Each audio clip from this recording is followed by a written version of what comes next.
noches, señoras y señores. Bienvenidos a Tiempos Modernos. Si algún guerrero ha pasado a la historia como sinónimo de muerte y destrucción, ese ha sido Atila, el rey de los hunos. Sabido es que donde su caballo pisaba no volvía a crecer la hierba. Pero ¿quién era Atila y quiénes eran los hunos?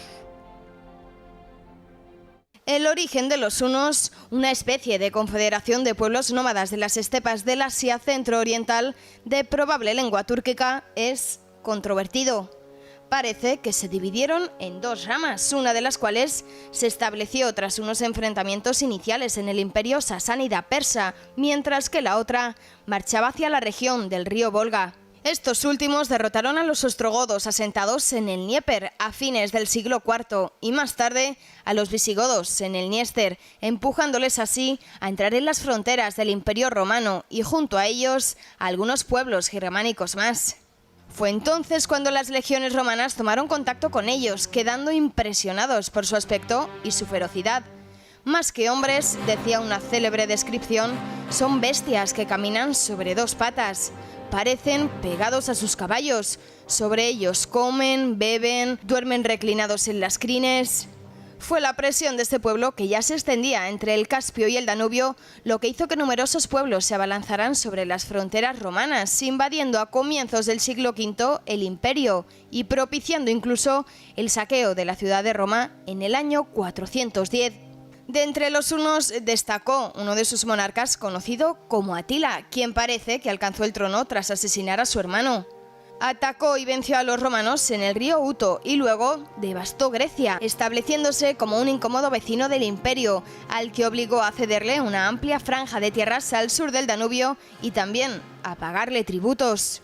Poco después, la entrada de Atila en la Galia sembró el correspondiente pánico, sobre todo entre los visigodos, que no ignoraban que el caudillo huno se dirigía contra ellos. Aliados con Roma, pudieron vencer a Atila en la batalla de los Campos Cataláunicos. Para el imperio fue un último respiro. El rey visigodo, Teodórico, murió en el campo de batalla, abriéndose así una crisis sucesoria entre los visigodos y los hunos. Tuvieron que repasar el Rin. Atila invadió Italia al año siguiente, en 452, devastando y aterrorizando buena parte de la península, hasta alcanzar las afueras de la propia Roma. El Papa León I les salió al encuentro y logró, aunque no se sabe muy bien cómo, que respetara la ciudad. Los hunos, diezmados por la larga campaña y por la peste, optaron por dirigirse entonces hacia el Imperio de Oriente, cuyo nuevo emperador, Marciano, había dejado de pagarles tributos. Presto a lanzarse sobre él, murió sin embargo el jefe huno en su noche de bodas, en el año 453, cuando contaba con 58 años de edad.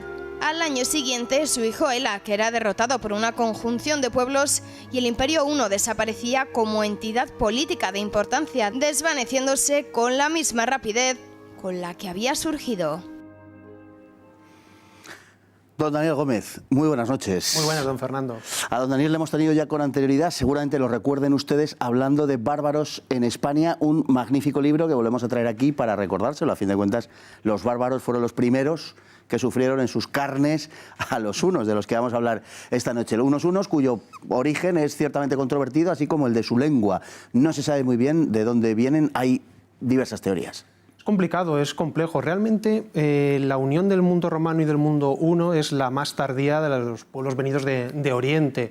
Pero también a la par, yo creo que a nivel popular seguramente sea la más conocida, ¿no?, por toda la mitología que entre comillas ha generado. Claro, sobre los orígenes de los hunos, las referencias que tenemos provienen de historiadores que son enemigos de los hunos. Entonces son tan extrañas como, por ejemplo, el cronista godo Jordanes dice que los hunos provienen de hechiceras que han sido expulsadas de entre los propios godos y éstas han copulado con espíritus del desierto y de ahí viene la ignominiosa raza de los hunos. Muy exagerado, evidentemente. El origen, también como decíamos, puesto a debate, provendía de autores que los sitúan más al norte de alanos y de godos, o hasta incluso hay autores que lo llevan hasta el corazón de la mismísima Asia. Luego tenemos el elemento de la lengua, como bien apuntabas, Fernando, pero claro, el elemento de la lengua también nos genera dudas. ¿Por qué?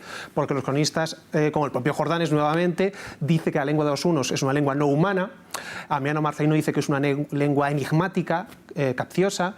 Es cierto que no tiene ningún tipo de registro escrito y los nombres que nos han llegado están bien germanizados o latinizados. Lo que está claro es que sería una lengua de origen túrquico y al igual que podemos tener claro que los hunos es un pueblo estepario procedente, por la redundancia, de las estepas euroasiáticas. Algo que impresionó mucho a sus contemporáneos era su relación con el caballo. Dormían prácticamente los caballos, por supuesto se desplazaban, casi vivían sobre ellos, tenían una relación muy íntima con el caballo e incluso con algunos componentes religiosos de los que mejor hablaremos luego, pero su relación con el caballo era muy estrecha. Eran pueblos a caballo, eran pueblos nómadas, lo fueron siempre. Totalmente.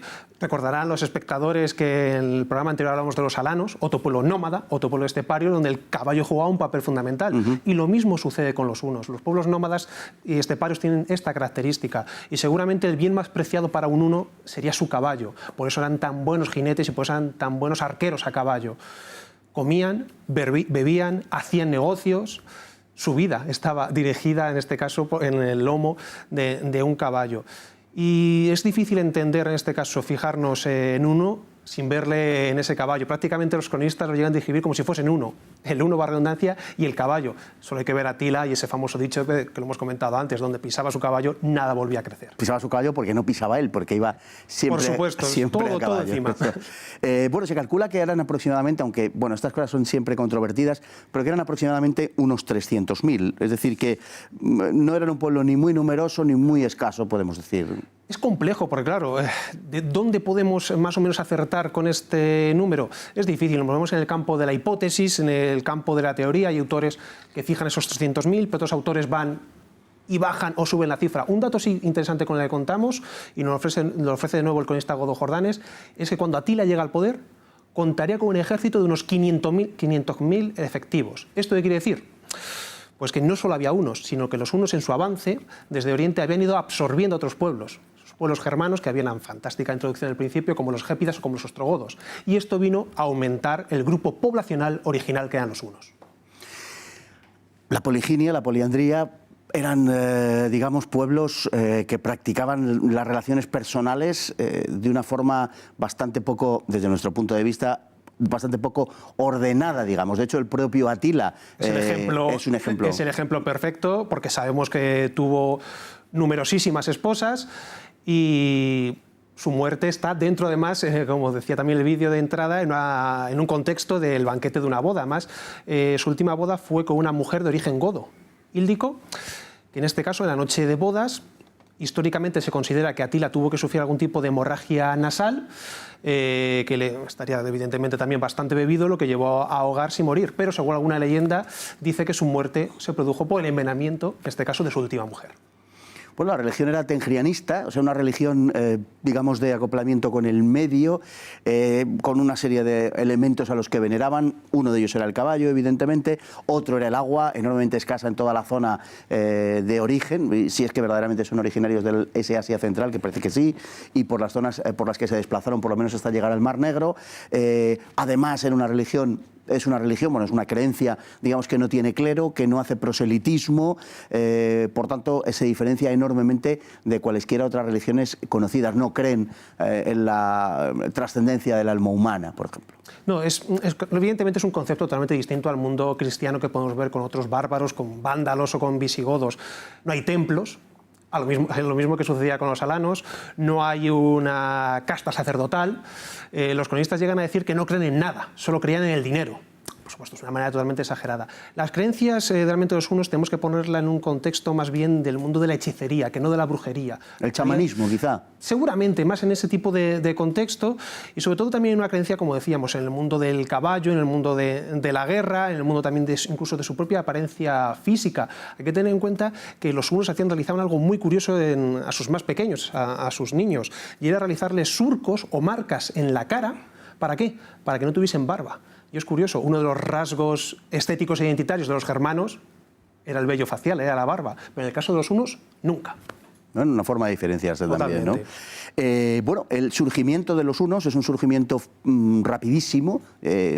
No se sabe muy bien de dónde vienen, también eso es lo que causa un gran impacto en su momento, y su final también fue enormemente rápido, ¿no? Es decir, a la muerte de Atila, ese imperio prácticamente se desvanece, su hijo no sabe mantener la unidad, y de los hunos no se sabe mucho más. Aparte de, bueno, en primer lugar esto, y luego, ¿queda algo de los hunos en Europa? Parece que en algunas partes de Europa Central sí. Realmente, en cuanto al final de los hunos, estamos hablando de que era un gigante con pies de barro. Evidentemente.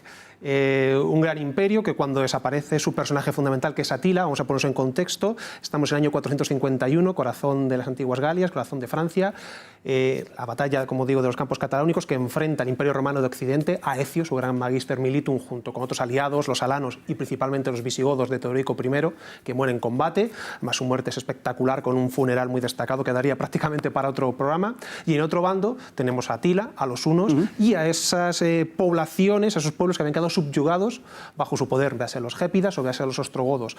La derrota no supone la eliminación completa de los hunos, sino que saquean Atila y seguramente, saquean Italia, perdón, aparte del peso que pudo tener el Papa a la hora de que Atila no saquease Roma, la mentalidad o el recuerdo de lo que le había ocurrido a Alarico tiempo atrás pudo hacer que retrocediesen y marcharse a esa antigua Europa oriental, a Panonia, donde murió Atila en el 453 y donde los pueblos que habían estado subyugados, esos gépidas, esos ostrogodos, finalmente se liberasen al derrotar a sus hijos.